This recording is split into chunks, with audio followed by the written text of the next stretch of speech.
Assalamu alaikum warahmatullahi wabarakatuh dhageettitu takollee kara BOKIANO online TV nagulga yaa jirtan ora bulasani yara obboleeyanti sirun ahanti galat keessa waan baasuun qabu fula ejjitan isantinaan gaggaye galatoma saniyeda duuma jibikiya waan addunya kee jira agaksan beeksisee haqqiteesan akkisan baratan guyya kama ishimu abda korreen isan ziyaarat fula KPLC كايلواخ إني داخل دوم قيبتي لما تنقل لك سجر تلميسيتو قيبتي كل بني أفان كان جرزا إني دبتشو جراتو كافان جري كدوران نقل لك فيني كونين كافان كإنجليشي بعد جتهم برنامج أكاسيف تيو دانتي تيسن أمدتي تقول بكرة بوكيانو أونلاين تي في سنة دقي فتني قرك سني في ناخني سنة أورا بولا سنية دا argo jirtandun gari len kalonchani yaw jirkon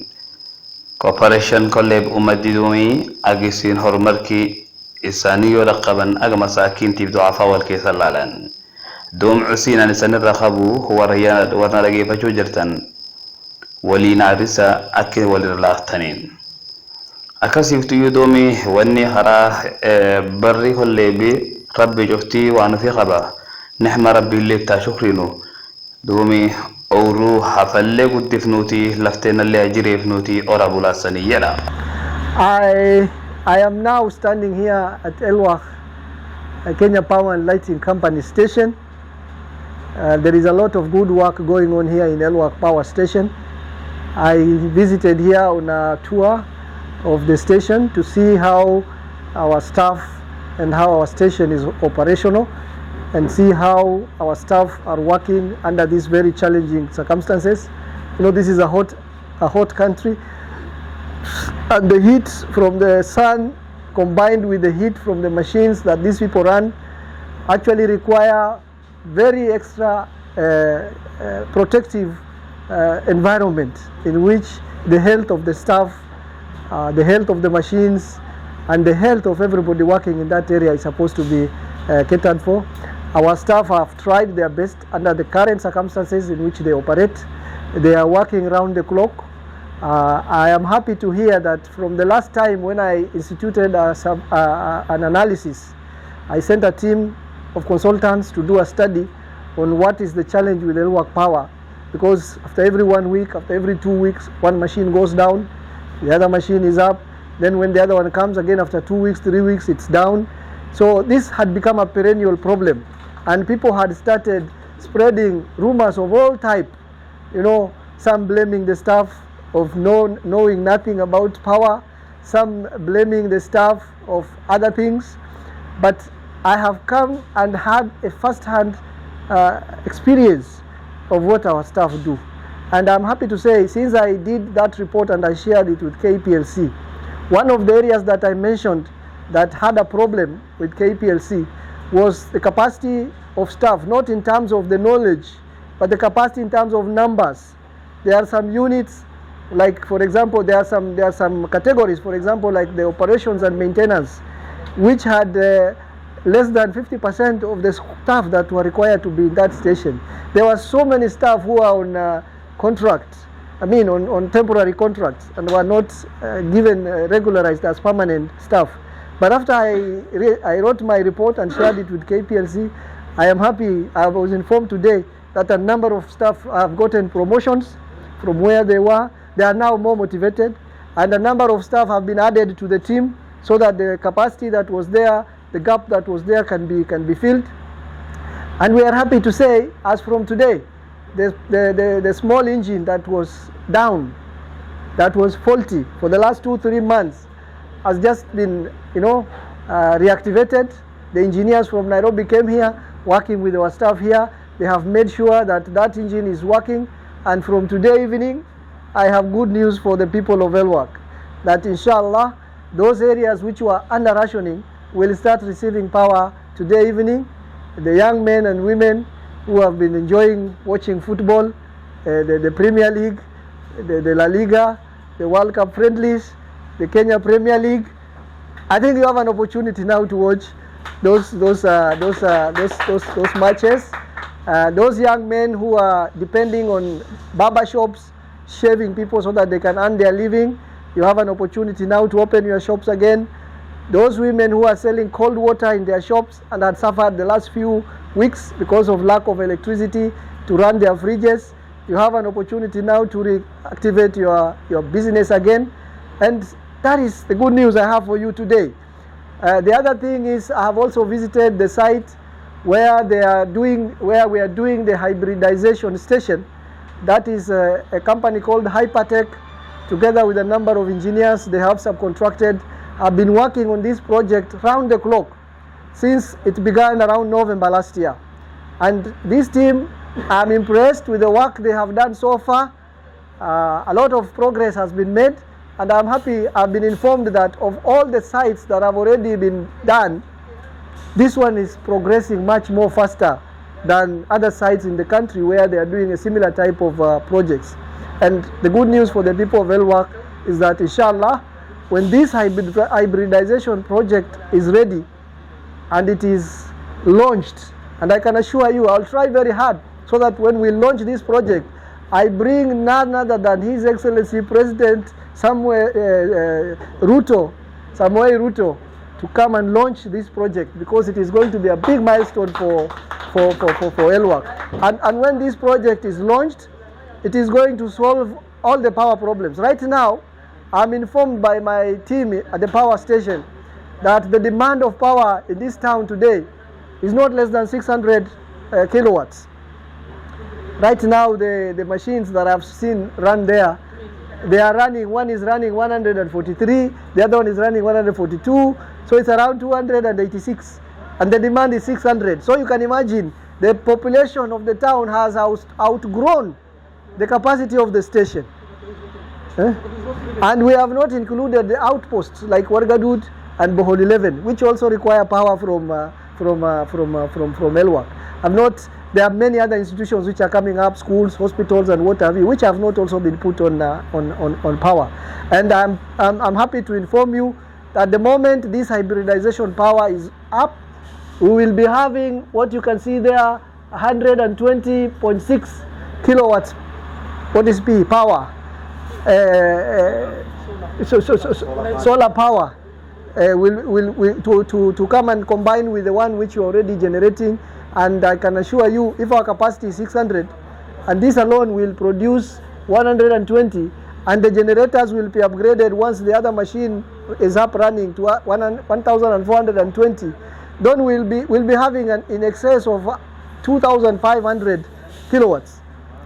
And if our capacity, if our for example demand is 600, and we are generating 2,500, for sure you don't need rocket science to understand that the power problem in Elwak will be a thing of the past, and we will be able to supply Wargadud, which is about 65 kilometers away. We'll be able to supply even Shibir Fatuma. We'll be able to supply even Bohol 11 without any problem. These are good news as we approach the end of the year, as we approach Christmas and we approach New Year. I wish all our staff who are Christians, who are going to celebrate Christmas here, all the best in the coming Christmas, and I wish all Kenyans all the best and a happy New Year. Thank you. Duma kasiftu yargo jirtani pendera isi ikiwa inapepea angani kakole bi launching program isi officially Mheshimiwa Abduhab Korren inni launche baadigi KPLC tigademe inni ummati sa wanchub gargar basif akasiftu yudu mummatkiya galato masaniyada amatale iradu bachu jirata afan kengeresatini wan program tuni radento دوم واجب كيا أكو كيجرن شوف أغاني سانغا بيكسيسو ماننان أخون قنتين أخون قو أمتا علي سني جرى أغنو أكو كيجرن شوفا ديدي سنيغا كين غلطو ما سنية الأمتكي ورابولا بسم الله الرحمن الرحيم. We are here in Elwak. We are here in Elwak, and we are going to launch 1,000 non-food items, and also 300 dignity kits for reproductive age women. And this is courtesy of an organization which is a friend of Elwak. an organization which is a friend of ELWAC, that is Action Against Hunger. They have stood with the people of ELWAC and Mandera South and Mandera Central in general. They have also done a lot of work in Mandera County in general, and we are here to celebrate their support of launching today 1,000 non-food items and 300 dignity kits. As we know, Action Against Hunger has already ongoing cash program for the entire Kutulo sub-county. As we speak, there are 2,230 beneficiaries who have been targeted by Action Against Hunger for the last few months, and this program is going to run until March next year. And this one, as we speak, according to the figures that I've picked, the statistics I've quickly picked, Kutulo sub-county is receiving 29 million Kenya shillings every month through the cash program. And this is just from one organization. We have other organizations which we have attracted to Mandera South constituency. We have so many of them. I've mentioned them yesterday during our meeting. We are saying very big thank you to all of them. And because we are here today, courtesy of Action Against Hunger, the lorries behind us is carrying 1,000 non-food items. They are also thinking about fundraising and talking to their donors and seeking for more support for food and also non-food items, and also for cash program. And wherever they are, the country director, the international office, we say, as people from ELWAC, we say a very big thank you, because whatever support you have given us, nothing can be said to be little, because the needs are huge and we need all our friends, and it is the cumulative support of all our friends that is going to have a maximum impact in terms of supporting our people. And I say thank you once again. ELWAC, as all Kenyans know, suffered the first, because the rains began on 30th October, before it has rained anywhere else in the country. And by the time floods were engulfing ELWAC for 1 week, the rest of the country had not received rains. And therefore the impact, the suffering and the damage is largest in ELWAC, because the rains started earlier here, and the weathermen are telling us it is not over yet. We are being told the rains will be there until March, and what we can only say is we're praying to God to make it easy for us, and also at the same time we are appealing to all our friends, we are appealing to the national government, we are appealing to our county government not to relent. We should not pull our legs from the pedal. We should continue applying the pressure so that we can support the most vulnerable, the most needy. As we speak, the entire ELWAC North Ward is still underwater. As we speak, the entire Boho 11 Market Center is still underwater. As we speak, a huge part of Burmayo is still underwater. As we speak, a good part of Fincharo is still underwater. So if these rains continue again, then it's going to be more suffering for our people, but we will try our best. I'm also encouraging my people to be resilient, despite the fact that because of poor drainage, we are suffering in cities, in towns. This too much rain is good for our livelihood. It is good for our livestock, because we have a lot of grass and a lot of water for our goats, for our camels and for our sheep. Even if it doesn't rain for the next 3 years, we are sure this grass and water will be able to sustain our livestock during that time. So it is not about doom and gloom. We may be suffering in towns because of poor drainage and because of flooding, but when pasture land, we have our goats, we have our cattle, we have our camel. And I would encourage my people, don't just wait for relief food. Just take your goats, your cattle, your camels, and also try to be resilient on your way. But as your area MP, as your representative, you employed me to do one of the 3 things: to legislate, to advocate for you, and to represent you. And those are the roles I can assure you I'll perfectly play at all levels, at national level, at international level, at the local level. We will continue advocating for your issues.